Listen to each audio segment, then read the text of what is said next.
Well, I think for me it was frustration of knowing that I was overweight. I was having headaches, didn't have the energy I should have. I was getting stomach aches from things I was taking to combat the headaches. The fear of not being around for my kids one day, passing away early. My dad has had 2 heart attacks. There's heart disease in my family. So the fear of leaving family behind and potentially having somebody else raise my kids someday was probably what finally got me to start looking and becoming more serious. I think for most people it has to click somewhere that you need to make a change, and most of us do. I really haven't met a person that doesn't want to make something about their life better. Even most healthy people want to make improvements somewhere. But I really think it starts by just doing a little bit more than you're doing today. If you're laying on the couch at night, instead of laying on the couch all night, go out and walk for a half hour. Start somewhere. Start with something that you like to do. I started with Insanity on my own.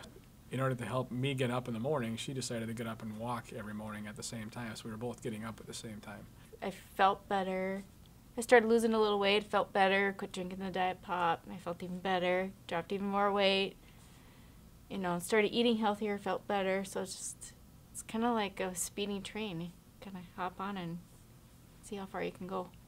To see results, you don't want to let them go. Once you've worked hard to get what you've earned, you don't want to let that stuff go again, so it starts to motivate you further. And first time I did Insanity, I lost about 30 pounds in the 9 weeks that I did the first round. I've lost a total of just about 60 pounds. A couple times my daughter would notice that, you know, you're getting smaller, Dad.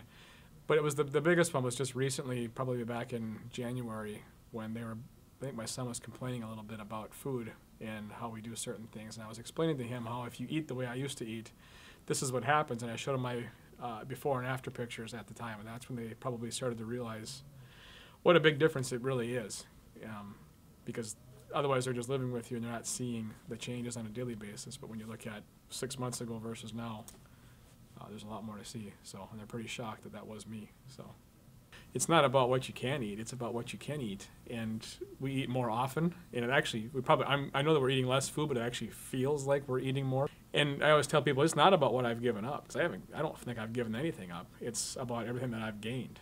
I still eat pizza once in a while. We still have a little bit of cake and ice cream and stuff like that. We haven't given those things up. We've just cut back on how much we eat, and it's everything that we've gained. That's where it finally clicked for us. This isn't a diet at all. This is just a completely change of how we live our life.